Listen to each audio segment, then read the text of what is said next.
Doctor Diego García tiene, según el artículo 84 de la Ley de la Función Legislativa, un máximo de 1 hora para su réplica. Este pleno le escucha. Intervención del doctor Diego García, ex Procurador General del Estado. Gracias, señora presidenta. Muy buenos días a todos los asambleístas presentes en esta continuación de la sesión 567 que lleva adelante el juicio político. Voy a hacer el uso de mi derecho a la réplica y para hacerlo voy a utilizar una presentación con algunas láminas, al igual que lo hice en la sesión anterior. Y voy a dividir mi presentación de la misma manera que lo hice en la primera parte de este juicio político aquí en el Pleno. Voy a dividirla en 4 partes. Me voy a referir en primer lugar a las violaciones del debido proceso. No voy a repetir hoy todo lo que dije en la sesión pasada, pero voy a ratificarme en la existencia de violaciones al debido proceso, tanto en el proceso que se llevó adelante en la primera etapa ante la Comisión de Fiscalización y Control Político, como las que se han producido y se podrían producir en esta etapa del juicio político en el Pleno, con la decisión de la intervención del asambleísta Raúl Tello, violando nuevamente el procedimiento. Me ratifico en ello y voy a profundizar en el análisis de este comentario. En segundo lugar, me voy a referir a los cargos de la solicitud de enjuiciamiento político que ya fueron descartados en el informe de la Comisión de Fiscalización, con el voto del propio asambleísta Tello, quien fue parte de la Comisión de Fiscalización. Es decir, el asambleísta Tello votó en la Comisión de Fiscalización por descartar 3 de los 4 cargos que se me hacían, más de 3, en realidad 3 y una importante parte del 4º cargo que se me ha hecho. De manera que, desdoblando su personalidad, el asambleísta Tello en la primera parte del proceso descarta los cargos y hoy, ante ustedes, quiere revivirlos. La contradicción no es mía, la contradicción es de quien actúa de una manera en una parte del proceso y de quien actúa de otra manera en la siguiente parte del proceso. Y lo voy a demostrar en esta mañana y tarde de este juicio político.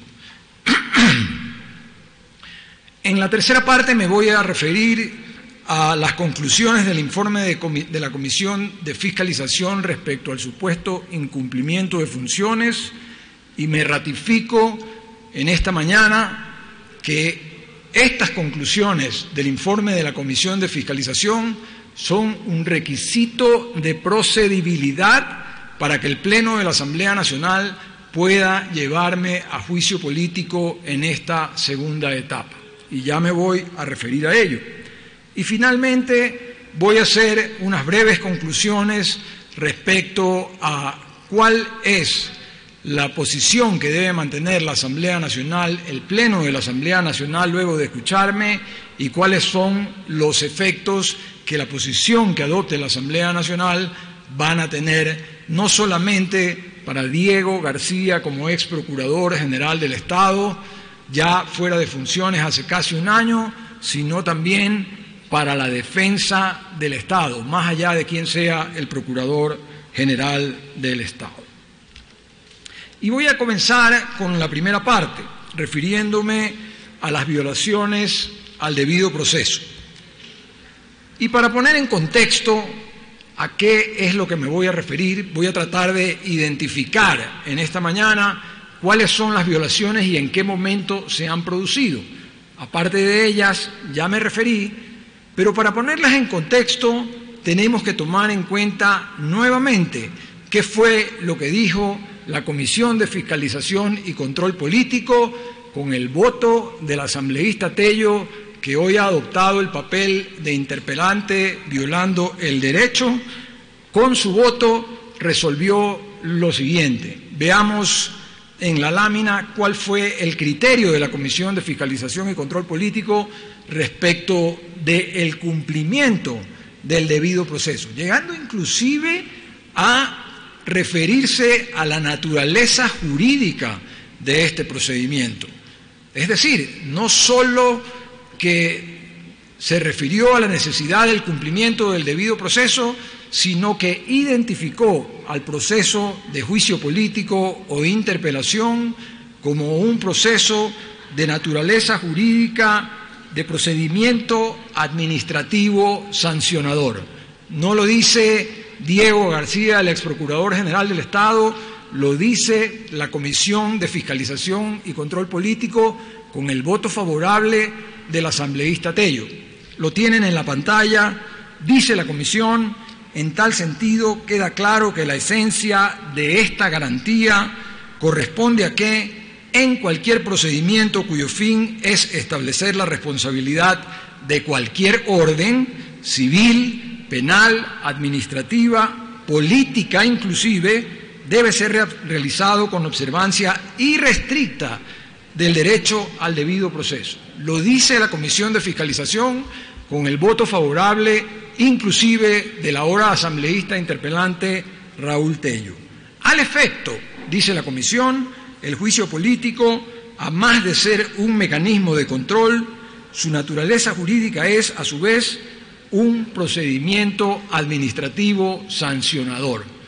Esa es la naturaleza jurídica, según la Comisión de Fiscalización, en su informe, que es requisito de procedibilidad para llegar al Pleno de la Asamblea Nacional, que implica un procedimiento, el cual debe observar el derecho al debido proceso, que implica un procedimiento debido con todas sus garantías, es decir, que el trámite se desarrolle conforme a los cauces legales previamente establecidos y cuya inobservancia puede acarrear la nulidad del mismo. La inobservancia del procedimiento lleva a una conclusión clarísima: la nulidad del procedimiento administrativo sancionador.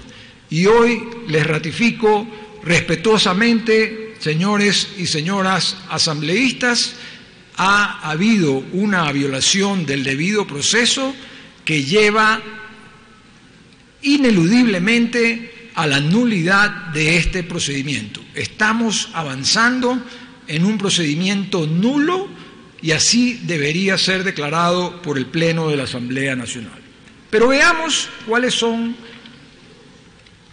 las violaciones que se han producido. Y en esta lámina tienen ustedes la identificación de 4 momentos en los que se producen violaciones al debido proceso en este trámite. No me voy a detener en las 2 primeras, porque son las que ya se produjeron en la Comisión de Fiscalización y Control Político y que ya abordé en su momento en mi intervención anterior.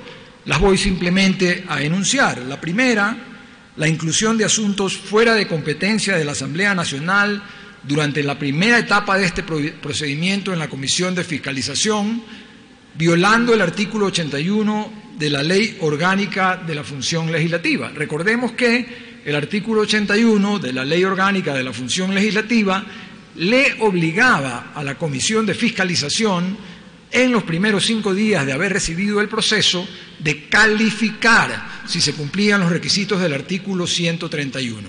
Y si no lo hacía en ese momento, de acuerdo a la propia tesis de la Comisión de Fiscalización, se producía la preclusión de la capacidad de pronunciarse o no respecto de esa calificación. En realidad, la Comisión de Fiscalización lo que hizo fue pronunciarse al final en el informe que pasó al Pleno, cuando ya había pasado la oportunidad para pronunciarse respecto de la calificación de los requisitos. Y al no haberse calificado los requisitos, al no haberse eliminado, como después se lo hizo, todos los temas relacionados con los 2 primeros períodos hasta febrero del año 2015, se violó el procedimiento y se me llevó adelante en el juicio político a defenderme, como todavía se intenta, respecto de hechos que estaban fuera de su competencia y que la propia comisión los calificó como tales, fuera de la competencia de la Comisión de Fiscalización, por tanto también fuera de la competencia del Pleno de la Asamblea Nacional.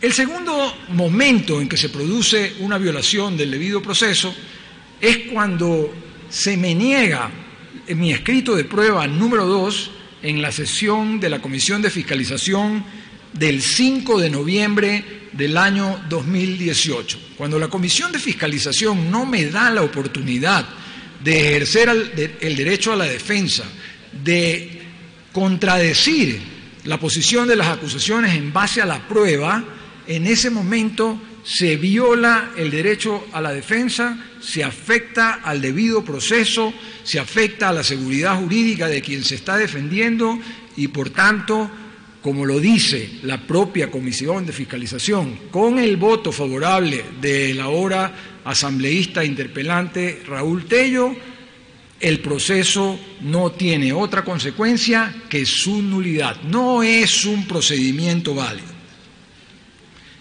En tercer lugar,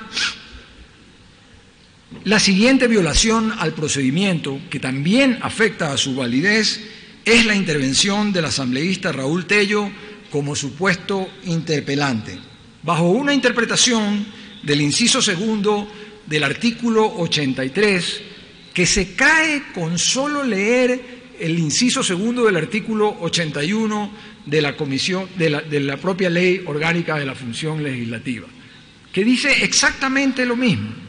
Y ya vamos a ver que ni el uno ni el otro se aplicaron en su integridad.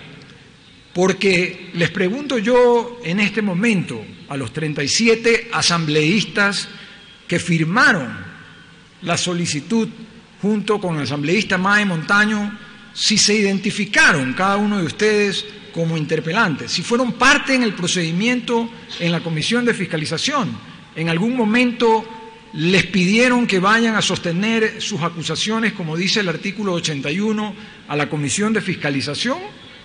Si no lo hicieron, o se violó el procedimiento ahí, o se está violando el procedimiento ahora. En uno de los dos momentos se violó el procedimiento.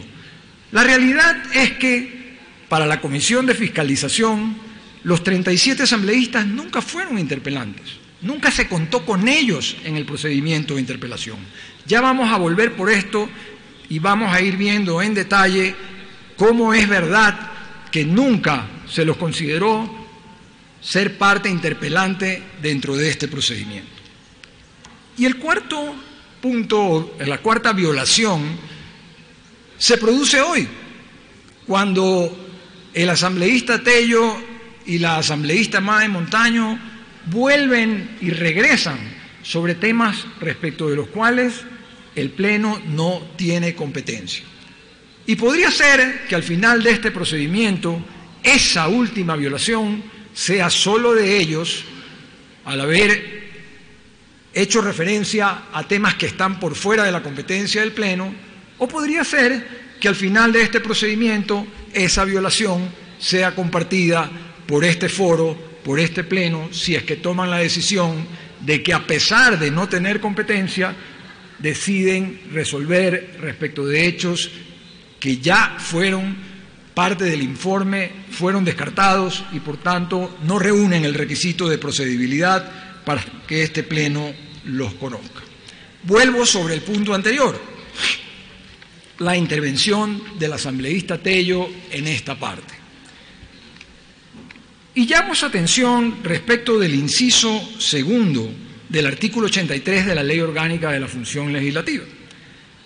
Dice este artículo, que es el cual se utiliza para permitirle la intervención al asambleísta Tello: la presidenta o presidente de la Asamblea Nacional requerirá a las y los asambleístas que iniciaron el proceso la nómina de 2 asambleístas que realizarán la interpelación. Y yo les pregunto en este momento a los 37 asambleístas que firmaron la solicitud inicial, ¿la presidenta les consultó, les requirió a las y los asambleístas que iniciaron el proceso para que designen a 2?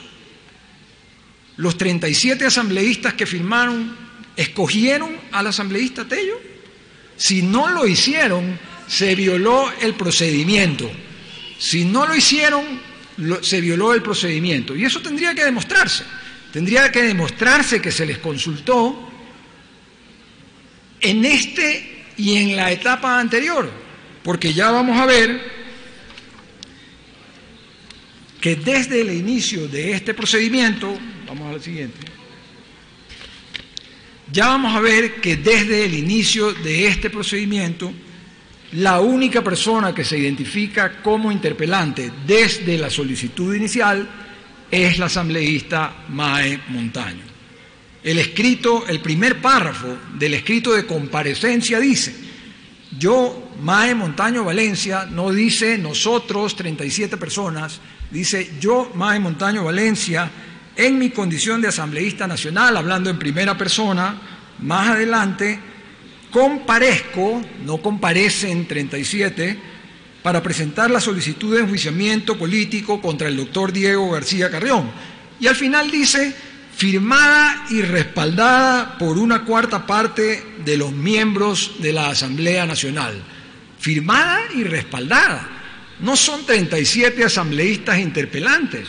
No vi en la Comisión de Fiscalización y Control Político a 37 asambleístas interpelándome. Solo había una. Es que solo una persona se presentó como asambleísta interpelante, porque si no hubiera sido así, la consecuencia hubiese sido otra. Vamos a ver. ¿Por qué? Porque el artículo 81 de la Ley Orgánica de la Función Legislativa, muy parecido al artículo 83, en la etapa de desarrollo del juicio político ante la Comisión de Fiscalización, dice que la presidenta, además de concederle al interpelado 15 días para defenderse, en el segundo inciso dice: de igual forma notificará a los y a los asambleístas solicitantes para que en similar plazo presenten las pruebas que sustenten sus afirmaciones. Y yo pregunto, en la Comisión de Fiscalización, ¿a quién se notificó para que presente las pruebas de cargo y de descargo como asambleísta interpelante? ¿Se las presentaron al asambleísta Tello? ¿El asambleísta Tello compareció a la Comisión de Fiscalización a presentar sus acusaciones? No, porque no era asambleísta interpelante. Y los propios documentos de la Comisión de Fiscalización y Control Político lo reflejan claramente. Veamos la convocatoria que hizo la presidenta de la Comisión de Fiscalización para la sesión en la que los interpelantes, la interpelante, tenía que presentarse. Y la convocatoria dice, esta es una convocatoria del 30 de octubre del 2018, en la pantalla, en el segundo párrafo dice: recibir en el Pleno de la Comisión de Fiscalización y Control Político a la asambleísta Mae Montaño Valencia, solicitante del juicio político. La asambleísta solicitante del juicio político. No está hablando de 37 asambleístas, ni siquiera del asambleísta Raúl Tello. Él estuvo ahí porque era miembro de la Comisión de Fiscalización. Y yo no estoy diciendo que los miembros de la Comisión de Fiscalización no puedan interpelar. Lo que estoy diciendo es que quienes no se presentan como interpelantes desde el principio no pueden intervenir en esta etapa del procedimiento. Lo dice con absoluta claridad el artículo 81 y 83, incisos segundos de los dos, las y los asambleístas solicitantes. Si la interpretación fuera que todos los 37 son interpelantes, entonces debió la presidenta de la Comisión de Fiscalización contar con todos ellos. Y yo pregunto nuevamente, ¿en la Comisión de Fiscalización se llamó a los 37 asambleístas interpelantes como interpelantes? No. Ahí está la respuesta. Se llamó a Mae Montaño, quien era la asambleísta interpelante en ese momento.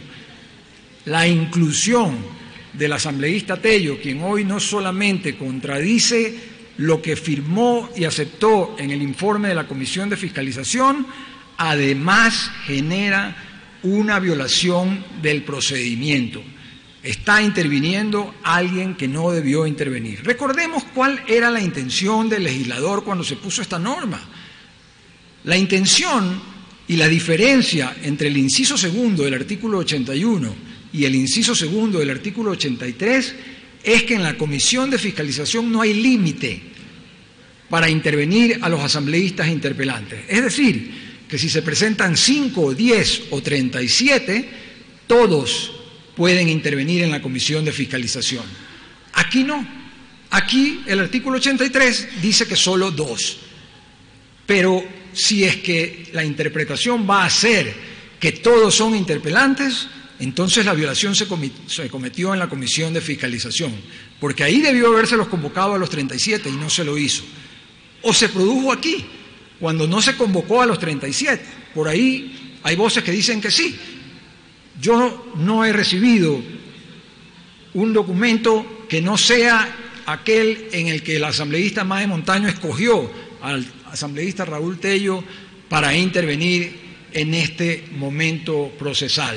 De manera que no se cumplió en cualquiera de las interpretaciones que tengan, la mía o la de la presidenta de la Asamblea, el procedimiento no se cumplió.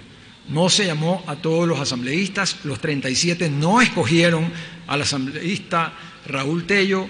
Eso hace que el procedimiento así haya sido violado y que lo convierta en procedimiento nulo.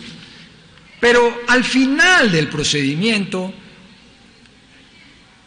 se hace más evidente todavía lo que estoy diciendo. Veamos el informe de la Comisión de Fiscalización aprobado por el asambleísta Tello con el resto de la Comisión de Fiscalización y veamos cómo identifica la Comisión cuando les envía a ustedes el procedimiento. ¿Qué dice el informe de la Comisión? En el punto 1 de antecedentes, 1.1, lo tienen en la mitad de la pantalla, asambleísta proponente Mae Montaño Valencia. Aquí no hay una lista de 37 asambleístas. Es decir, que lo que yo estoy entendiendo no solo lo entendí yo, así lo entendió toda la Comisión de Fiscalización, inclusive el asambleísta Tello, que firmó y aprobó este informe. Él identificó quién era el asambleísta interpelante. Cambiar eso ahora lo único que hace es agregarle una violación más al derecho, al debido proceso en este enjuiciamiento político. Y esto no es unanimidad. Esto no es algo que simplemente, no es una argucia legal para sacarse el procedimiento de encima. Lo que se decida hoy respecto de este tema es algo que va a influir en los procedimientos posteriores de este mismo Pleno de la Asamblea Nacional, o es algo que va a influir en los procedimientos en la Comisión de Fiscalización, porque tendrían que decirle a la Comisión de Fiscalización que no se olvide de convocar a todos los asambleístas que apoyaron un juicio político y no solamente al asambleísta que se presenta como interpelante. Esto cambia la forma de ver el procedimiento, pero les repito, independientemente de cuál haya sido la interpretación, de si es la mía o la de la presidenta de la Asamblea, ya se produjo la violación, porque no se contó con los 37 ni en la Comisión de Fiscalización ni para escoger a los 2 asambleístas que han intervenido hoy en esta mañana.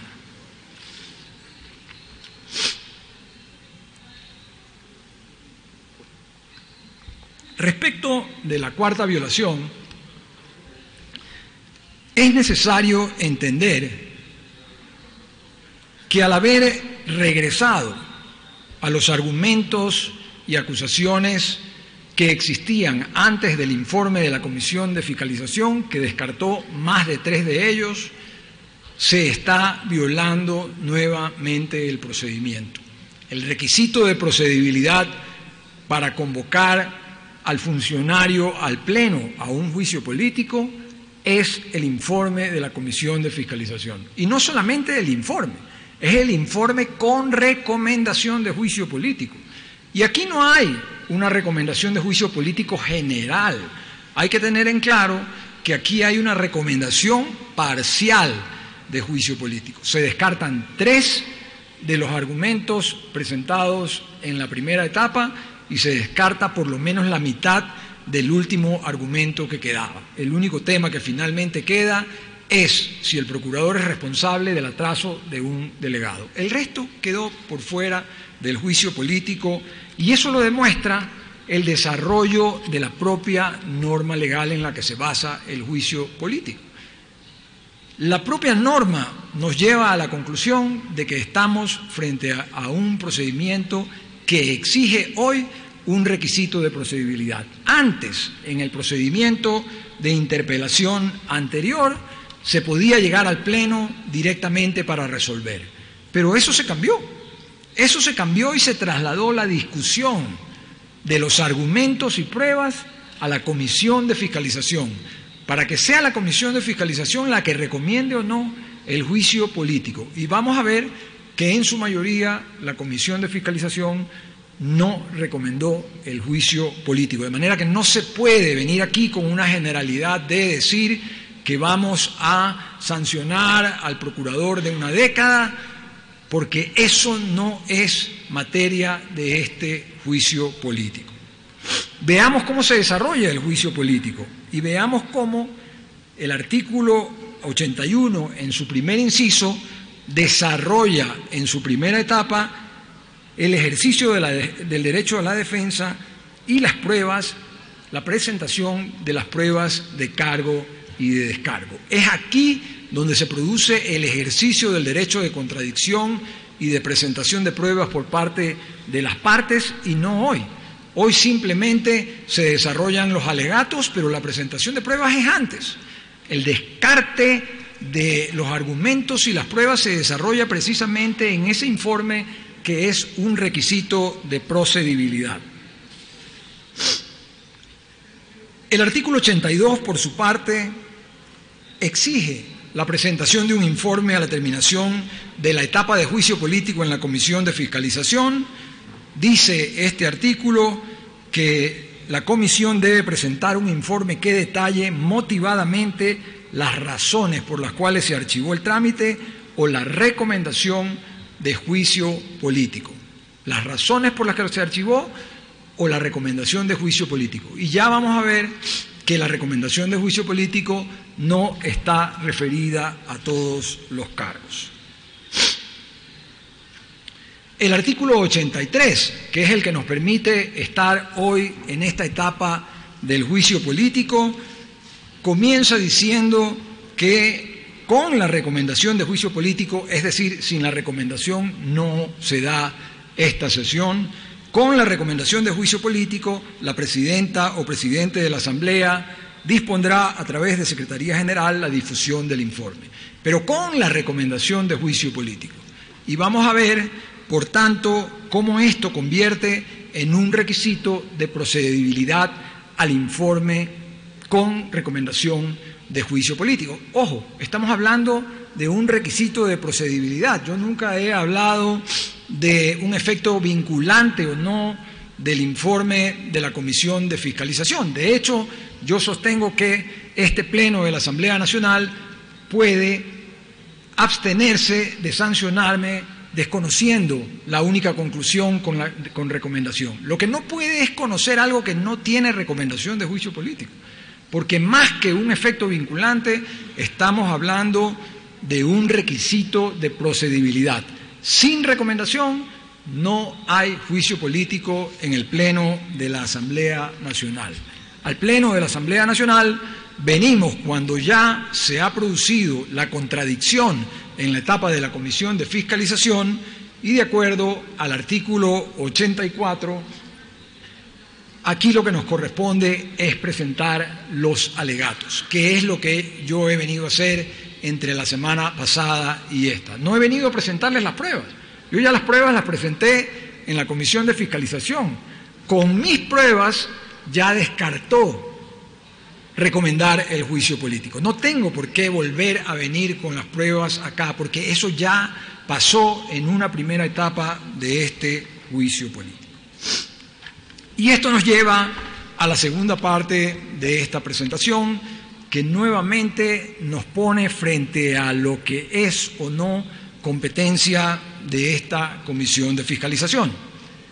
En esta primera lámina vamos a ver los cargos que permanecieron o que fueron descartados. La presentamos en la sesión anterior y esta es una radiografía de lo que nos trae a este juicio político. De las 4 acusaciones, la 1, la 3 y la 4 fueron descartadas. No cuentan con recomendación de juicio político. No cuentan con recomendación, no cuentan con el requisito de procedibilidad para seguir adelante. La única que cuenta con recomendación es la segunda, y parcialmente, porque vamos a recordar que la Comisión de Fiscalización aceptó la tesis de que el procurador puede delegar sus funciones y lo que resolvió es que, aún delegándolas, es responsable de lo que haga su delegado. Y las vamos a ver brevemente. No podemos detenernos en todas y cada una de ellas, no son competencia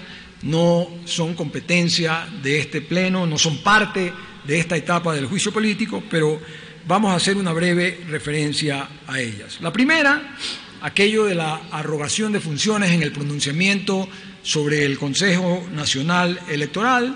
La Comisión de Fiscalización ya resolvió sobre esto con absoluta claridad. Ustedes lo tienen en este momento en la pantalla. La Comisión dijo: no existe esa supuesta arrogación de funciones.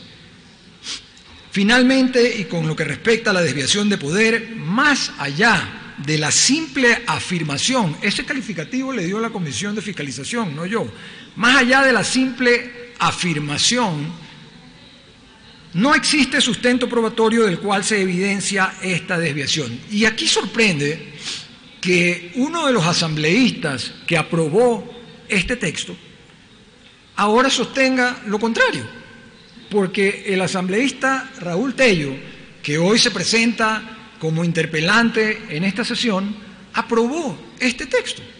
Él dijo: más allá de la simple afirmación, no existe sustento probatorio del cual se evidencie esta desviación. Y hoy día sostiene que hay desviación de poder. Y hoy día sostiene que hay arrogación de funciones. No tiene coherencia la acusación. Si el asambleísta Tello aprobó el informe en que se dice que no hubo desviación, ¿cómo puede hoy decir que hubo desviación y arrogación de funciones? Y nos ha dicho el asambleísta Tello que los 2 artículos que yo revisé son iguales. Y les he traído aquí, no lo iba a presentar, lo incluí ahorita a última hora para simplemente darle un pantallazo. La comparación de los 2 artículos, en realidad la mayor parte de ellos son iguales, pero a lo que yo me referí fue a lo que está subrayado en amarillo sobre la derecha en el artículo 24 del Código de la Democracia. El artículo 24 agrega esta frase: por mayoría absoluta de votos en la primera sesión, y yo he sostenido que la primera sesión solo se da cuando se produce la renovación. Si no hay renovación, no hay primera sesión. Esa fue la conclusión mía como ex procurador general del Estado en este pronunciamiento. Pero ya el propio asambleísta Tello, cuando aprobó el informe de la comisión, aceptó que no hubo arrogación de funciones ni desviación de poder. No tiene sentido seguir discutiendo de esto para lo que ni siquiera tiene competencia el Pleno de la Asamblea Nacional. Vamos al siguiente.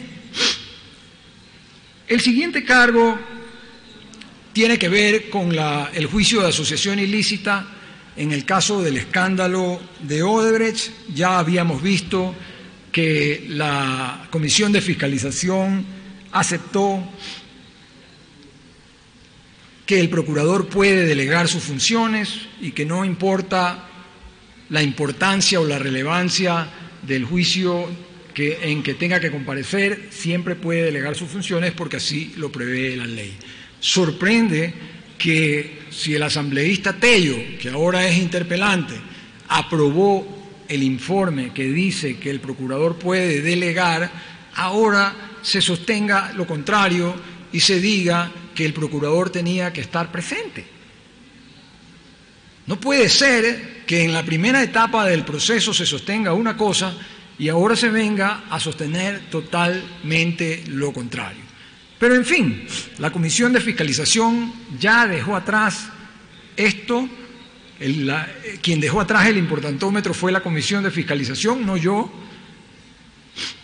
Fue la Comisión de Fiscalización la que dijo que todos los procesos son iguales, los relevantes y los no relevantes, los que tengan cuantía y los que no tengan cuantía. Yo lo que he hecho es tomar lo que dice la Comisión de Fiscalización con el voto del asambleísta Raúl Tello. Y lo único que quedó entonces fue el atraso de un delegado y la supuesta trascendencia de la responsabilidad del delegado al delegante, de acuerdo con la teoría que sostiene la Comisión de Fiscalización. El siguiente cargo, que también quedó atrás, tiene que ver con la transacción con Hidropastasa. Y hemos escuchado nuevamente acusaciones respecto a todo el tema de la transacción con Hidropastasa, que temporalmente está fuera del alcance de la competencia de este Pleno y estuvo fuera de la Comisión de Fiscalización, como lo resolvió la propia Comisión con el voto favorable del asambleísta, ahora interpelante, Raúl Tello. El texto lo tienen en pantalla. La Comisión se declaró incompetente porque había caducado el derecho a analizarlo. Hoy hemos escuchado a la asambleísta interpelante May Montaño decir que tal vez yo quiero discutir sobre esto. No lo he evadido. He presentado a la Asamblea Nacional varios informes sobre esto. He comparecido a la Fiscalía dentro del proceso de conclusión para declarar respecto a mi participación en la autorización para transigir de octubre del año 2010. Aquí se ha presentado una declaración del ingeniero Jorge Glass en el juicio de asociación ilícita. Pero ojo, en el juicio de asociación ilícita no se discute Hidropastasa. En el juicio de asociación ilícita no tiene nada que ver con Hidropastasa. El juicio en el que se discute sobre Hidropastasa es el juicio de concusión contra el ex Contralor General del Estado. Y en ese juicio yo comparecí como testigo, comparecí desde el principio, comparecí desde la época del fiscal general Galo Chiriboga, comparecí con el fiscal Carlos Vaca y finalmente comparecí con el fiscal Paul Pérez Reina. De manera que nunca eludí. Yo fui a la audiencia de juicio como testigo de la Fiscalía General del Estado.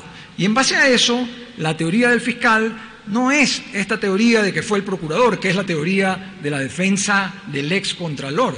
Fue otra, que la vamos a ver en la siguiente presentación. Primero, tener claro que de acuerdo con la ley orgánica de la Contraloría, el contralor es el responsable de todo lo que tenga que ver con determinación y levantamiento de glosas. En eso no hay ninguna discusión. Las palabras que usa la ley son potestad exclusiva para determinar responsabilidades. Esa potestad no se la disputa a nadie. El contralor jamás podrá decir que porque otro le dijo, él levantó las glosas. Pero esto además lo desconoció el fiscal.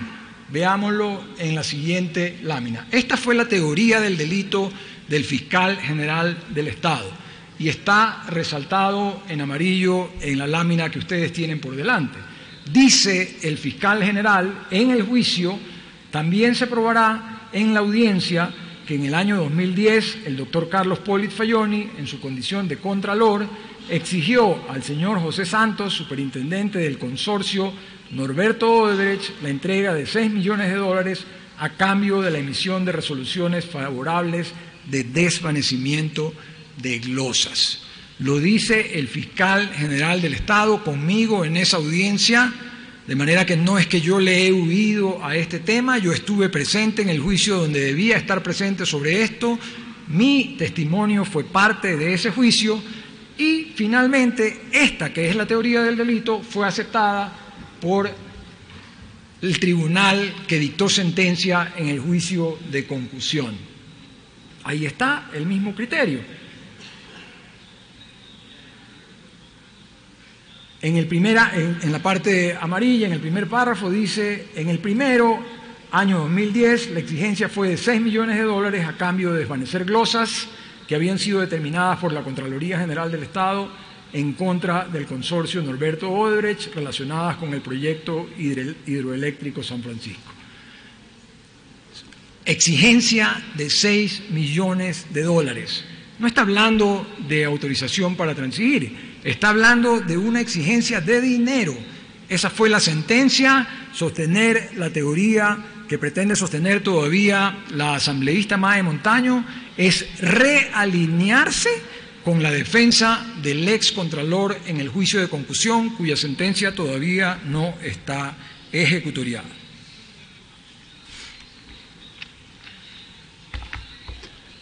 Finalmente, sobre el cuarto cargo, el informe de la Comisión de Fiscalización no dice absolutamente nada.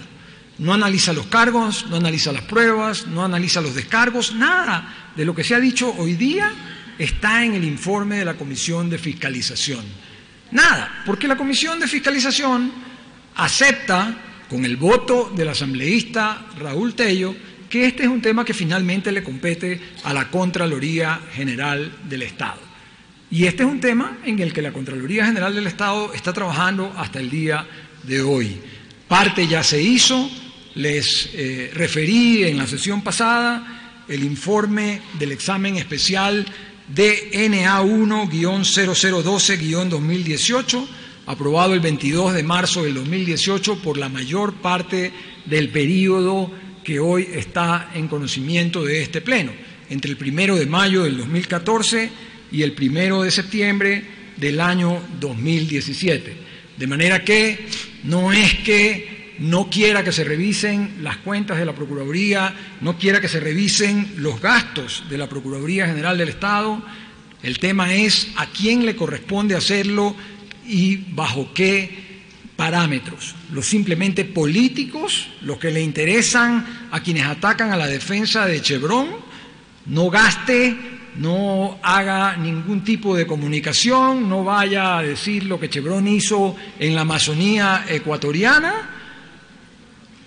¿A eso es a lo que le vamos a hacer caso o le vamos a hacer caso al análisis técnico de la Contraloría General del Estado que se está realizando en este mismo momento? Parte ya se hizo, parte se está realizando ahora, sin que necesite decírselo la Asamblea Nacional, porque la competencia de la revisión de las cuentas, de la administración de los gastos, le corresponde exclusivamente y por disposición de la Constitución a la Contraloría General del Estado.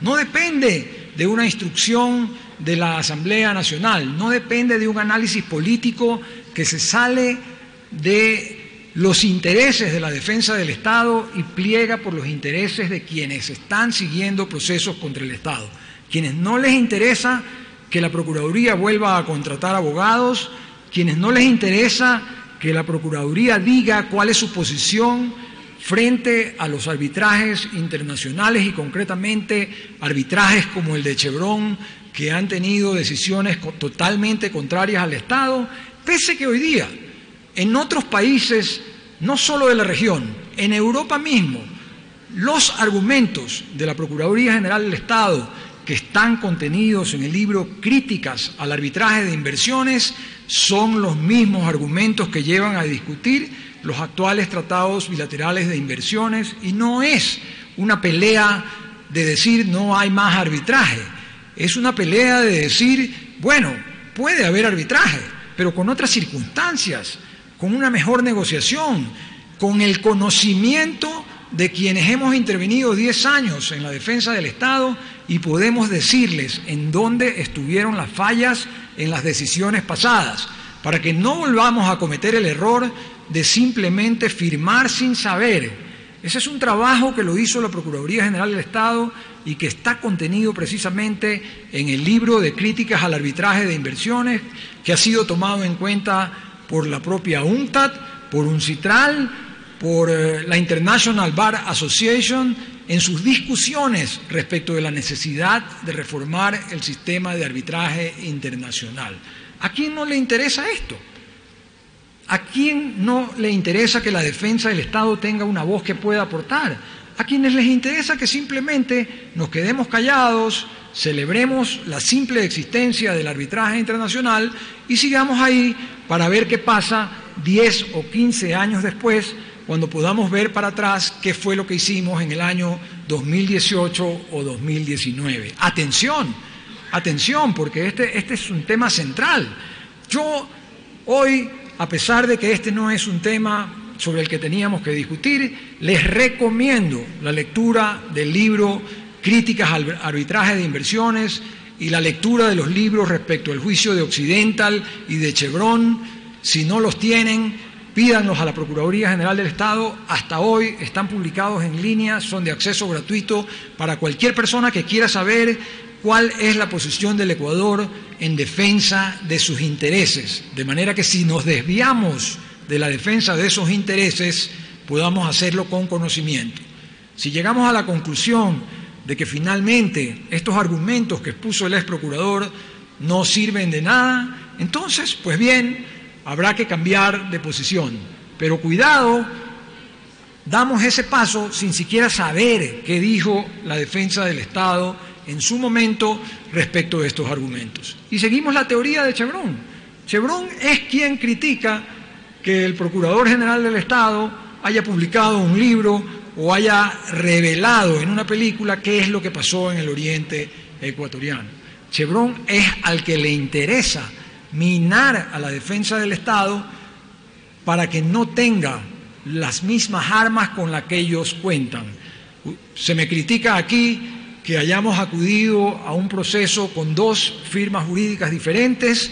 A ese proceso que acurrimos con 2 firmas diferentes, Chevron fue acompañado de 2 firmas más la firma de los abogados de Perenco y los abogados de Burlington. 4 firmas jurídicas en contra del Ecuador. ¿Y nosotros debemos quedarnos impávidos, miedosos de defendernos? ¿Debemos mirar impávidos cómo ellos tienen capacidad de atacarnos y nosotros no de defendernos? ¿O debemos fortalecer nuestro equipo de defensa para poder hacer una defensa que nos permita, en un sistema que favorece al inversionista, por lo menos a tener el derecho de argumentar y de que quede en la historia que el Ecuador se defendió apropiadamente? Eso fue lo que hicimos. Ahora vamos a darle gusto a Chevron de que no podamos defendernos. Esa es la idea. Yo personalmente llamo la atención del Pleno de la Asamblea Nacional para que no caiga en el juego de atacar y disminuir las capacidades de la defensa del Estado.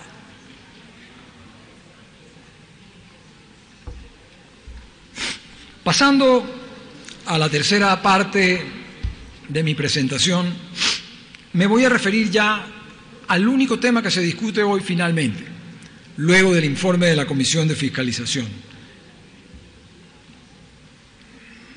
El supuesto incumplimiento de las funciones de representación judicial y el alcance de la responsabilidad del delegante por la acción u omisión del delegado. Y les he dicho a ustedes en mi alegato inicial cuál es el marco dentro del cual debe actuar el Procurador General del Estado o la autoridad delegante, porque finalmente no solo el procurador delega. Me refiero a acusaciones particulares, no solo el procurador delega. Todas las instituciones que tienen personería jurídica, incluyendo la Asamblea Nacional, delegan atribuciones para presentarse como acusador particular. ¿Qué es lo que se exige al Procurador General del Estado? Ya está claro que la Ley Orgánica de la Procuraduría General del Estado permite la delegación. Los artículos 2 y el inciso 5 del artículo 6 de la Ley Orgánica de la Procuraduría General lo permiten. Eso ya no es un derecho discutido. El propio informe de la Comisión de Fiscalización, con la aprobación, entre otros, del asambleísta ahora interpelante Raúl Tello, sostiene esta posición, de manera que no tiene sentido discutir más sobre ello. Pero lo importante, lo trascendente en la responsabilidad del funcionario delegante está en el cumplimiento de la debida diligencia. De acuerdo a la identificación conceptual que hizo la propia Comisión de Fiscalización en su informe pasado a este Pleno, esta identificación conceptual lo que hace es identificar en la debida diligencia del funcionario el cumplimiento de sus funciones. Y la debida diligencia es dar instrucciones, supervigilar y controlar periódicamente la actuación de sus delegados. Y esto se desarrolla en la dinámica total del procedimiento, no en los 7 días de la audiencia, en las 2 semanas de audiencia, no en los 7 minutos que se atrasó, sino durante todo el proceso. Instrucciones para presentar acusación particular, control periódico y reuniones para poder verificar que estaban haciendo lo correspondiente. Estamos hablando del día, más de 10 días de audiencia ya cumplidas, de manera que hubo un control durante todo el desarrollo del proceso. No es posible pensar que esa debida diligencia se da en cada segundo de la ejecución de la delegación y que un acto personalísimo, imprevisible, como es el atraso de un funcionario a una audiencia, pueda ser detectado por la debida diligencia del funcionario que delega. Eso es simplemente imposible.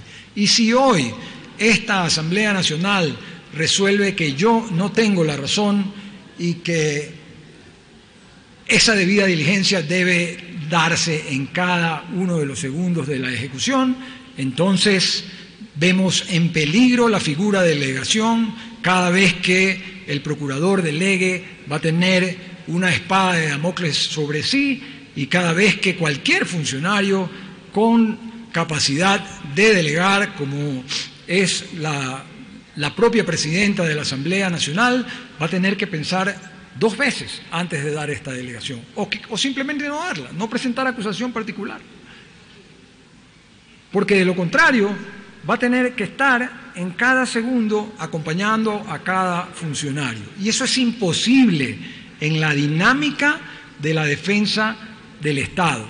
Estamos hablando de más de 90.000 procesos acumulados a la fecha, estamos hablando de más de 11.000 procesos nuevos cada año, bajo el sistema oral, que implican la argumentación en audiencia y que por tanto implicarían tener a un procurador que esté en la capacidad de acompañar a cada funcionario en las 4 o 5 audiencias que se realizan por ciudad al día. ¿Es eso posible realmente?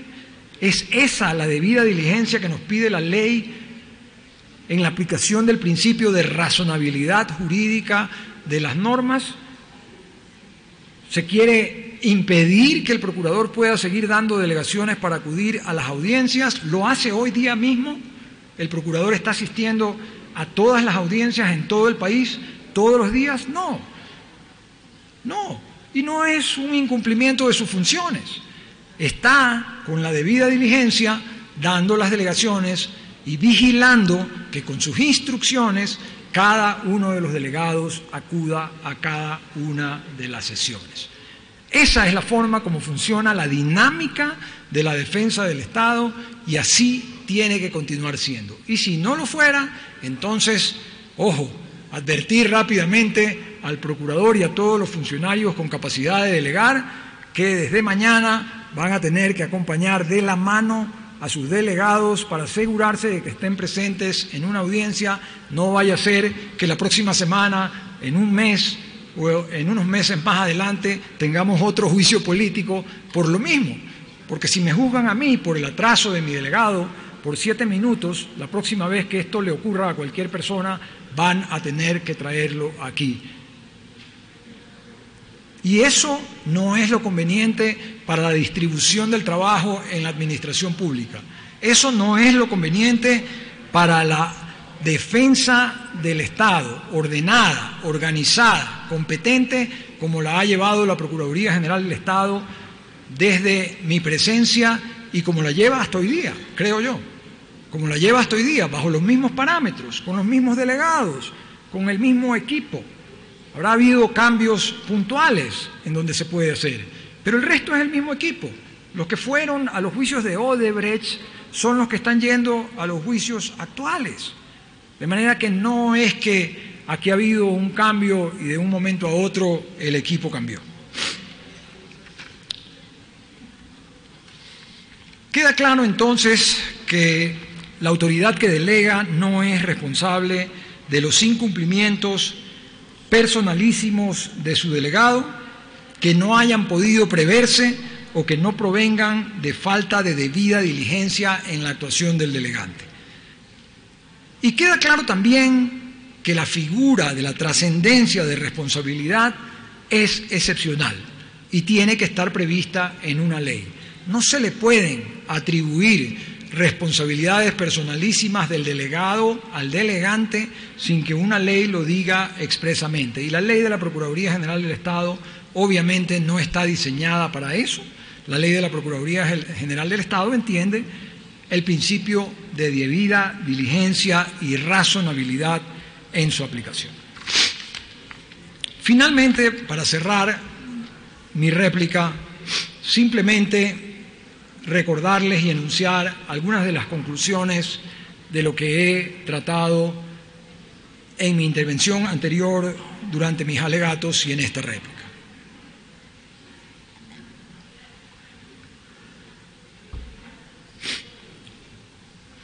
Lo primero, tengo que repetirlo, tengo que decirlo, a algunos no les gusta, pero esa es mi tesis y tengo que sostenerla independientemente de si sea aceptada o no.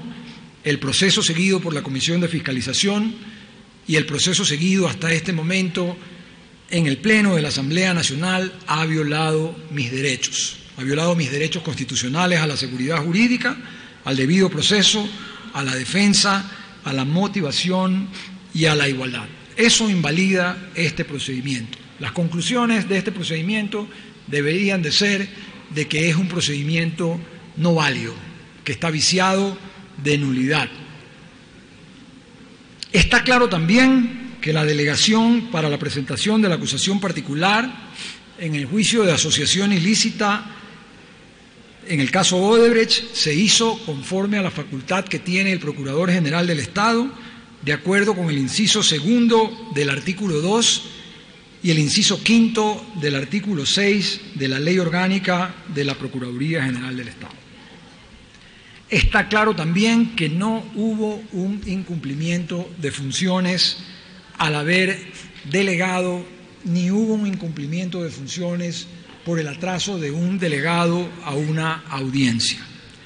Actué dentro del marco de principio de debida diligencia, dando las instrucciones necesarias para el ejercicio de la defensa del Estado. Esto es base fundamental del principio de debida diligencia, tomando la decisión de presentar la acusación particular, planificando y dirigiendo la intervención de la Procuraduría General del Estado durante el proceso y controlando las actividades de los abogados a cargo del proceso en cada una de las etapas, en la dimensión de la actuación de la defensa del Estado, a lo largo del proceso y de cada uno de los procesos a cargo de la defensa del Estado.